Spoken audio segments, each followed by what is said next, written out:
In the 1990s, Vermillion County Hospital in Clinton, Indiana was like many small-town medical centers. Quiet, underfunded, and mostly overlooked. Tucked away in a rural corner of the state, it served a population of farmers, retirees, and blue-collar families. People came there to get better. Some came to die. But no one expected to be murdered. Yet over a span of just 3 years, an alarming number of patients, mostly elderly, began dying on the medical surgical ward. It wasn't the diseases. It wasn't infections. It wasn't the natural toll of age. These deaths were sudden, unexplained, and rising at a terrifying rate. Staff whispered first, then they panicked. The numbers didn't make sense. Between 1993 and 1995, the death rate on the ward tripled. Code blues were becoming routine. Families buried loved ones with no clear cause. But the hospital offered reassurances. It was just coincidence. Just a bad streak. Just unlucky patients. But it wasn't bad luck. It was Orville Lynn Majors. He wasn't some stranger who slipped in through the back. He was a nurse. Trusted, respected, admired. Patients felt safe when he was on duty. Families praised his bedside manner. He listened. He smiled. He seemed to care. But while the hospital slept, Orville was working his own shift.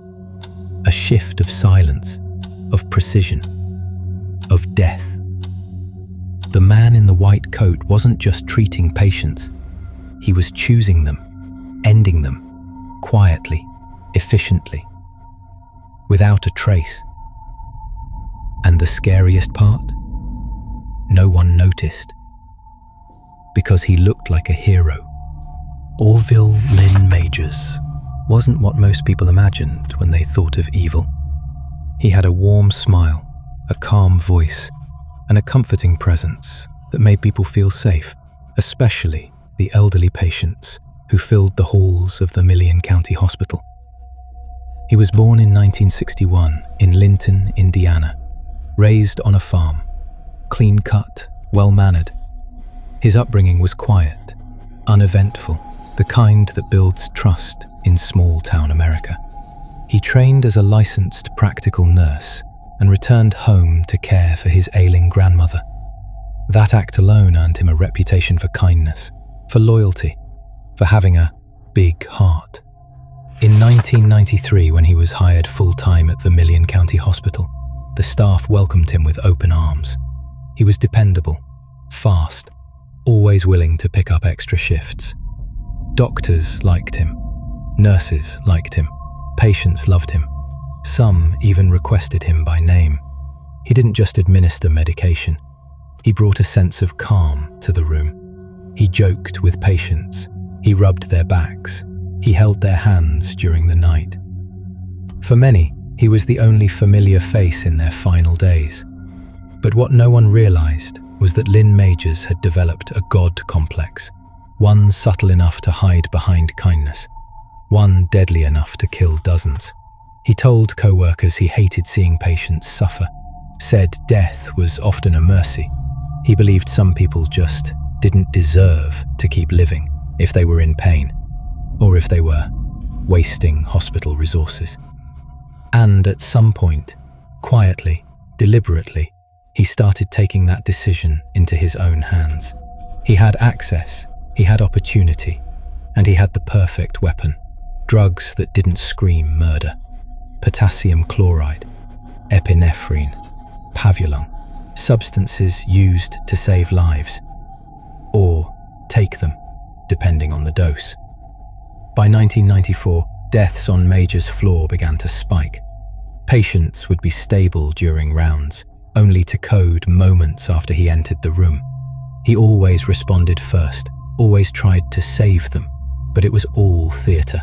The damage had already been done, and like any good actor, he played the grieving nurse perfectly, shaking his head, sighing, saying, "We did all we could." No one questioned him. Not yet. Because monsters in hospitals don't need to hide in the shadows.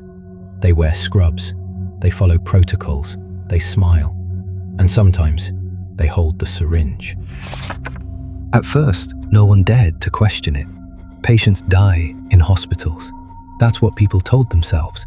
But eventually, the numbers spoke louder than denial. Between 1993 and 1995, over 130 patients died on the same floor where Orville Lynn Majors worked. Many had been stable just hours, sometimes minutes, before their hearts suddenly stopped. And almost all of them died when Lynn was on duty. It was a respiratory therapist who first voiced what others had whispered: too many code blues. Too many of them happening on Majors' shifts. Some staff rolled their eyes, said he was just jealous of Majors' popularity, but a few began to keep quiet track. Tally sheets, notes in margins, shift overlaps, and what they found was chilling. When Majors wasn't working, the floor was quiet. When he was, the death rate soared. Hospital administrators were the last to believe it. He was their star employee. Families wrote letters praising his care, but under mounting pressure, they started a silent internal review. What they uncovered was impossible to ignore. One administrator reviewed the code logs. In just 1 year, 147 code blues were recorded. In the year before Majors was hired full-time, less than 40. They brought in external consultants, then law enforcement. Quietly, carefully, they didn't want to tip him off, but they needed to know the truth. And so they did what no one wanted to do in a hospital filled with grieving families and locked drug cabinets. They opened a murder investigation. The Indiana State Police launched a full-scale probe in 1995. They began exhuming bodies, patients who had been buried with vague causes of death, heart failure, respiratory arrest, natural causes. Autopsies told a different story. Several showed lethal levels of potassium chloride, a substance that can cause cardiac arrest in seconds if injected in large amounts. It's almost undetectable unless you're looking for it, and no one had been until now. The hospital placed Majors on administrative leave. Quietly, publicly, he claimed stress, a need for time off. But investigators were closing in. His kindness had been a mask, his charm a tool, his confidence cover. The man so many had trusted with their lives was now suspected of choosing who would die. By 1997, the quiet suspicions had turned into a full-blown criminal investigation. The Indiana State Police, armed with forensics, autopsy results, and a damning timeline, had narrowed their focus. 100 suspicious deaths linked to Majors. Of those, 15 were considered highly likely homicides. The pattern was now impossible to ignore. Most victims were elderly, vulnerable, and suffering from non-life-threatening conditions. They were admitted for things like dehydration, mild infections, or routine monitoring. And yet, they died. Not slowly, not progressively, but suddenly, after a visit from Majors. What made the case so chilling wasn't just the body count, it was the calm, methodical way he seemed to operate. Orville Lynn Majors didn't lash out in anger. He didn't panic or leave messy scenes. He acted like a technician, clean, efficient, composed. Investigators built a timeline that showed a near one-to-one correlation between his shifts and unexplained patient deaths. When Majors was working, the death rate on his floor skyrocketed to over 40 times the normal rate. On days he wasn't there, it dropped back to normal levels. The evidence was mounting, but proving medical homicide is uniquely difficult. Potassium chloride, one of the substances he likely used, leaves the body quickly, especially after death. Unless tested for immediately, it vanishes. And for most of these victims, no one had looked in time. But a few families had buried their loved ones with suspicion in their hearts. Now, their instincts were confirmed. The state exhumed 15 bodies. Several showed abnormal drug levels, enough for prosecutors to move forward. On December 11, 1997, Orville Lynn Majors was arrested and charged with 7 counts of murder. Prosecutors believed that was just the beginning, but those were the cases they could prove. At trial, the image of the beloved nurse shattered completely. Witnesses testified that Majors openly voiced disdain for elderly patients, saying they were cranky, draining, and taking up beds. One nurse said he joked that the ward was better when the troublemakers were gone. Another remembered him casually saying, "The only good patient is a dead patient." And behind that affable smile was rage. One former co-worker testified that Majors once exploded at a doctor for refusing to order a morphine drip, calling the patient a waste of oxygen. That same patient died days later, under Majors' care. In court, Majors showed little emotion. He denied everything. His defense claimed he was being framed, that the hospital needed a scapegoat. But the jury didn't buy it. In 1999, he was found guilty on 6 counts of murder and sentenced to 360 years in prison. He maintained his innocence until the end, never confessed, never explained why. But his silence said everything. The angel of death wasn't a shadow in the hallway.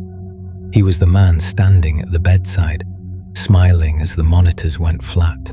After the trial, after the headlines faded, after Orville Lynn Majors was locked away in an Indiana prison, a question still haunted the halls of Vermillion County Hospital. How many did he really kill? The official number is 6. That's what the jury convicted him of. Prosecutors filed charges for 7, but investigators, medical examiners, and even the lead detective believed the truth was far worse. Some estimated up to 130 deaths could be linked to Majors. That would make him one of the most prolific serial killers in American history, all committed under the guise of care, all within the walls of a place meant for healing. But the hardest part to grasp was this: he was allowed to operate for years. He didn't wear a mask, he didn't sneak into the building, he clocked in, wore scrubs, took vitals, smiled at families, and when no one was looking, he made himself the final diagnosis. In the aftermath, the hospital never fully recovered. Vermillion County Hospital, already struggling financially, was hit with lawsuits, public distrust, and the unbearable weight of what had happened on its watch. It closed its doors in 2002. Families of the victims were left with silence. Many never got answers. Some didn't even know their loved one had been a patient under Majors' care until years later. The records were incomplete, the timelines blurred, and Majors never talked. To this day, no one knows what truly motivated him. Was it convenience? A warped sense of mercy? Power? Control? Or did he simply enjoy it? He died in prison on September 24, 2017, at the age of 56, reportedly from natural causes.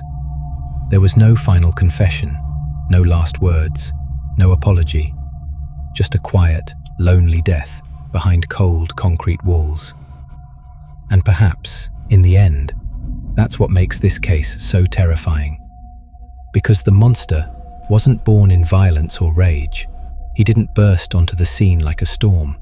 He came quietly, dressed the part, learned the system, and used it.